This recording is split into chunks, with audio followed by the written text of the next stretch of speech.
یہ قرآن ایک بابرکت کتاب ہے جسے ہم نے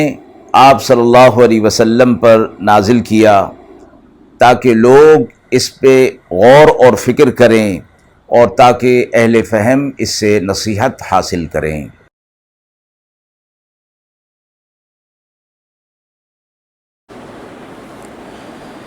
بسم اللہ الرحمن الرحیم۔ السلام علیکم ورحمۃ اللہ وبرکاتہ۔ ناظرین کرام، درس قرآن مجید کے آج کے اس پروگرام میں ہم سورہ صافات کی آیت نمبر 114 تا 132 کا ترجمہ اور تفسیر پیش کر رہے ہیں اور آخر میں پوچھے گئے سوال کا جواب ہوگا۔ اعوذ باللہ من الشیطان الرجیم، بسم اللہ الرحمن الرحیم۔ وَلَقَدْ مَنَنَّا عَلَى مُوسَى وَهَارُونَ وَنَجَّيْنَاهُمَا وَقَوْمَهُمَا مِنَ الْكَرْبِ الْعَظِيمِ وَنَصَرْنَاهُمْ فَكَانُوا هُمُ الْغَالِبِينَ وَآتَيْنَاهُمَا الْكِتَابَ الْمُسْتَبِينَ وَهَدَيْنَاهُمَا الصِّرَاطَ الْمُسْتَقِيمَ وَتَرَكْنَا عَلَيْهِمَا فِي الْآخِرِينَ سلام على موسى وهارون إنا كذلك نجزي المحسنين إنهما من عبادنا المؤمنين وإن إلياس لمن المرسلين إذ قال لقومه ألا تتقون أتدعون بعلا وتذرون أحسن الخالقين اللہ ربکم ورب آبائکم الاولین فکذبوہ فإنہم لمحضرون الا عباد اللہ المخلصین وترکنا علیہ فی الآخرین سلام علی الیاسین انا کذالک نجزی المحسنین انہو من عبادنا المؤمنین۔ آیت مبارکہ کا ترجمہ ملاحظہ فرمائیں۔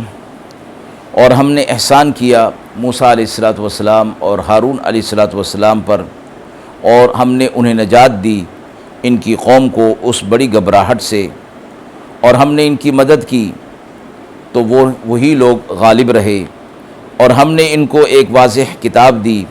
اور ان کو سیدھے راستے کی ہدایت دی، اور باقی رکھا ان پر پچھلے لوگوں میں کہ سلامتی ہے موسیٰ علیہ السلام اور ہارون علیہ السلام پر، ہم یوں ہی نیکی کرنے والوں کو بدلہ دیتے ہیں، بے شک وہ دونوں ہمارے ایماندار بندوں میں سے تھے۔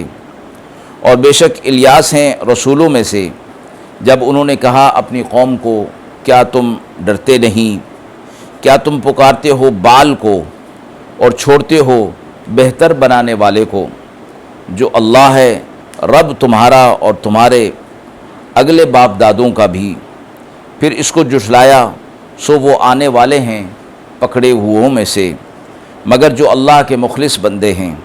اور باقی رکھا ہم نے اس پر پچھلے لوگوں میں کہ سلامتی ہے الیاس علیہ السلام پر، ہم یوں نیکی کرنے والوں کو بدلہ دیتے ہیں، بے شک وہ ہمارے ایماندار بندوں میں سے تھے۔ ان آیات میں سے ابتدائی دو آیاتوں میں تیسرا واقعہ حضرت موسیٰ علیہ السلام اور ہارون علیہ السلام کا اجمالی طور پر بیان کیا گیا، اور یہ بتانا مقصود تھا کہ جس طرح پیچھے حضرت نوح علیہ السلام اور حضرت ابراہیم علیہ السلام کا واقعہ مذکور ہوا کہ اللہ تعالیٰ اپنے مخلص اور اطاعت گزار بندوں کو کس طرح مدد فرماتے ہیں اور انہیں کس طرح اپنے انعامات سے نوازتے ہیں۔ اور یہاں موسیٰ علیہ السلام کا تذکرہ فرمایا گیا تو اللہ تبارک و تعالیٰ نے انہیں بھی انعامات کی دو قسمیں عطا فرمائی تھیں،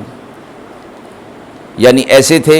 کہ جو انہیں ایسے انعامات جو انہیں فائدہ پہنچانے والے تھے، اور اس کا تذکرہ وَلَقَدْ مَنَنَّا عَلَى مُوسَى وَهَارُونَ اللہ تبارک و تعالیٰ کی طرف سے احسان فرما کر کیا گیا۔ اور دوسرے قسم کے انعامات ایسے تھے یعنی نقصانات سے بچا لینا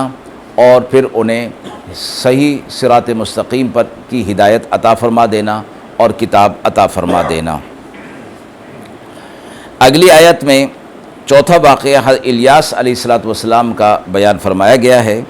قرآن کریم میں حضرت الیاس علیہ السلام کا تذکرہ صرف دو مقامات پر آیا ہے، ایک سورہ انعام میں اور دوسرا سورہ صافات یعنی انہی آیات کے اندر۔ سورہ انعام میں حضرات انبیاء علیہ السلام کے ناموں کے ساتھ حضرت الیاس علیہ السلام کا صرف تذکرہ فرمایا گیا تھا اور کوئی واقعہ مذکور نہیں تھا۔ سورہ صافات کی ان آیات میں اختصار کے ساتھ آپ کی دعوت و تبلیغ کا واقعہ اپنی قوم کے ساتھ جو پیش آیا وہ بیان کیا گیا ہے۔ قرآن مجید میں حضرت الیاس علیہ السلام کے حالات زیادہ تفصیل کے ساتھ مذکور نہیں ہیں اور نہ ہی احادیث میں آپ صلی اللہ علیہ وسلم آپ کے لیے ایسے حالات بیان کیے گئے ہیں، اس لیے کتب تفاسیر کے اندر جو اقوال ملتے ہیں وہ مختلف ہیں۔ قرآن کریم نے حضرت ادریس علیہ السلام اور حضرت الیاس علیہ السلام کا تذکرہ جدا جدا فرمایا ہے۔ بعض مفسرین نے ان دونوں کو ایک فرمایا، لیکن قرآن مجید نے ان کو الگ ناموں کے ساتھ فرمایا ہے، اور اس لیے دونوں کو ایک قرار دینے کی گنجائش نظر نہیں آتی، معلوم نہیں ہوتی، اور یہ دونوں الگ الگ رسول اپنے اپنے دور کے اندر مبعوث ہوئے ہیں۔ حضرت الیاس علیہ السلام نے اپنی قوم سے یہ فرمایا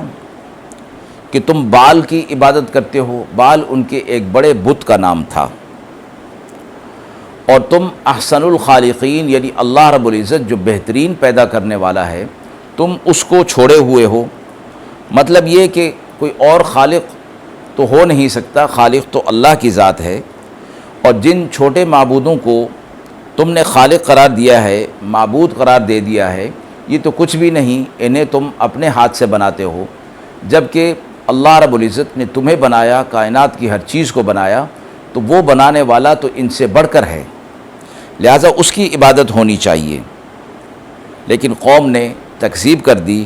تو فرمایا کہ یہ لوگ آخرت کے اندر پکڑے ہوئے یعنی مجرمین جکڑے ہوئے حاضر کیے جائیں گے، اور عذاب کا مزہ انہیں چکھنا پڑے گا۔ یہ بھی ہو سکتا ہے کہ دنیا کے اندر ان کو انجام بد سے دوچار ہونا پڑے۔ آگے فرمایا کہ مگر جو ان میں اللہ کے مخلص بندے ہوں گے، جو ایمان لے آئے ہوں گے، حضرات انبیاء علیہ السلام کی دعوت کو قبول کر لیا ہوگا، تو وہ اس عذابات سے یعنی دنیا کے اور آخرت کے عذابات سے وہ مستثنیٰ ہوں گے اور انہیں نجات دی جائے گی۔ اور آخر میں فرمایا کہ الیاس علیہ السلام پر اللہ کی طرف سے سلامتی پیش کی گئی، اور اسی طرح ہم نیک لوگوں کو بدلہ دیا کرتے ہیں، اور الیاس علیہ السلام اللہ کے برگزیدہ بندوں میں سے تھے۔ آیت کے حوالوں سے یہ سوال پوچھا گیا ہے، کیا غیر اللہ کی طرف تخلیق کی نسبت کی صفت کو منسوب کیا جا سکتا ہے؟ جواب میں فرمایا گیا کہ خلق کے معنی پیدا کرنے کے ہیں، جس کا مطلب یہ ہے کہ کسی چیز کو عدم سے وجود میں لانا۔ اس لیے یہ صفت اللہ تعالیٰ کے ساتھ خاص ہے، کوئی اور کسی اور کی طرف اس صفت کی نسبت نہیں کی جا سکتی۔ ہمارے زمانے میں یہ رواج چل پڑا ہے کہ اہل قلم کے مضامین شاعروں کے شعروں کو اور مصوروں کی تصاویر کو اور ان کے فن پاروں کو ان کی تخلیقات کہہ دیا جاتا ہے۔ ایسا کہنا بالکل جائز نہیں ہے، البتہ ان کے اہل قلم کے ان مضامین کو یا شعراء کے ان شعروں کو خالق کہنا درست نہیں ہے۔ خالق اللہ کے علاوہ کوئی نہیں ہو سکتا، اس لیے ان کے قلم کی کاوش کہا جا سکتا ہے یا ان کے مضامین کہا جا سکتا ہے، تخلیق نہیں کہا جا سکتا۔ وآخر دعوانا ان الحمد للہ رب العالمین۔